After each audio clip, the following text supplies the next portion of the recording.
নমস্কার বন্ধুগণ, আশা করি আপনারা সবাই ভালো আছেন। ভাবার মতো কথা থেকে আমি রামপ্রসাদ এসে গেছি নতুন এক খবর নিয়ে। তা বন্ধুগণ, আজকের ভিডিওটা খুব হালকাভাবে নেওয়ার মতো নয়, কারণ আজকে যে আপডেটটা দেব সেটা সরাসরি আপনার ভোটার পরিচয়, আপনার নাম ভোটার লিস্টে থাকবে না যাবে সেই বিষয়টার সঙ্গে জড়িয়ে। তো বন্ধুরা, একটা প্রশ্ন দিয়ে শুরু করি। আপনারা কি এসআইআর ফর্ম ফিল আপ করার সময় বাবা মা অথবা ঠাকুমা ঠাকুরদার নাম ব্যবহার করেছিলেন?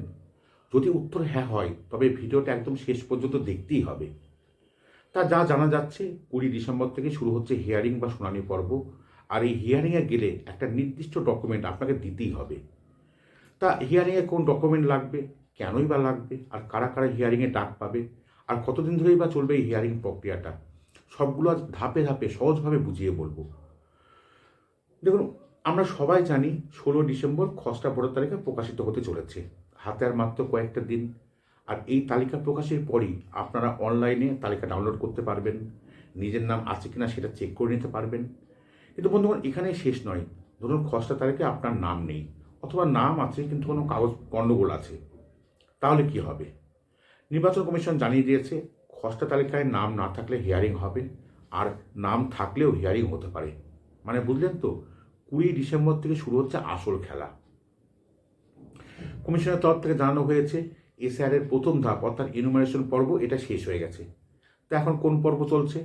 যেসব এসআইআর ফর্মগুলো জমা পড়েছে সেগুলো একে একে আপলোড করা হচ্ছে। আর সবচেয়ে গুরুত্বপূর্ণ, এআই বা আর্টিফিশিয়াল ইন্টেলিজেন্স এটার মাধ্যমে স্ক্রুটিনি হচ্ছে। মানে সোজা কথায় বললে, আমাদের পরীক্ষা খাতা যেভাবে চেক করা হয় ঠিক সেভাবেই আপনাদের ফর্মগুলো ডিজিটালভাবে এআই বা আর্টিফিশিয়াল ইন্টেলিজেন্সের দ্বারা খুঁটিয়ে দেখা হচ্ছে। এবং এটা একবার নয় বন্ধুরা, একাধিক একাধিক ধাপে যাচাই বাছাই প্রক্রিয়াটা চলছে। আর সব কিছু মিলছে কিনা দেখা হচ্ছে, কোথাও অসঙ্গতি আছে কিনা সেটাও ধরা পড়ে যাচ্ছে। আর যাদের ফর্মে তথ্য মিলছে না, বয়সের ফারাকটা সন্দেহজনক, আত্মীয়তার ম্যাপিংটা ঠিক নেই, তাদেরকে ডাকা হবে হিয়ারিংয়ে। সবচেয়ে বড় খবর কি জানেন? নির্বাচন কমিশনের হিসাব অনুযায়ী প্রায় 1,70,00,000 ভোটারের ফর্মে কোনো না কোনো অসঙ্গতি ধরা পড়েছে। তাই এরা কারা?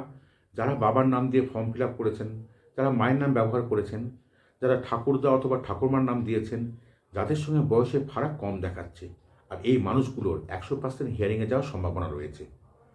তা বন্ধুগণ, আপনারা হয়তো ভাবছেন হিয়ারিংয়ের নোটিশটা কীভাবে আসবে। দেখুন, খসড়া তালিকা প্রকাশের পর থেকে হিয়ারিংয়ের নোটিশ পাঠানো শুরু হবে।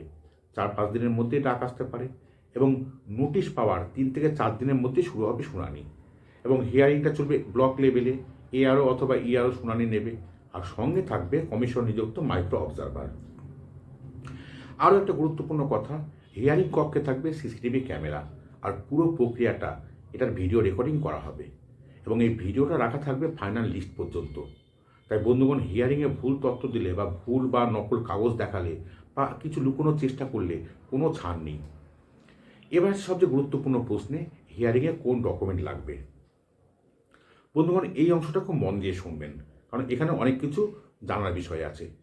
ধরুন, আপনি বাবার নাম দিয়ে ফর্ম ফিল আপ করেছেন, কিন্তু বাবার সঙ্গে আপনার বয়সের ফারাক 15 বছরের কম, অথবা ঠাকুরদার সঙ্গে বয়সের ফারাক মাত্র 40 বছর, তাহলে আপনি কিন্তু সন্দেহ তালিকায় পড়বেনই।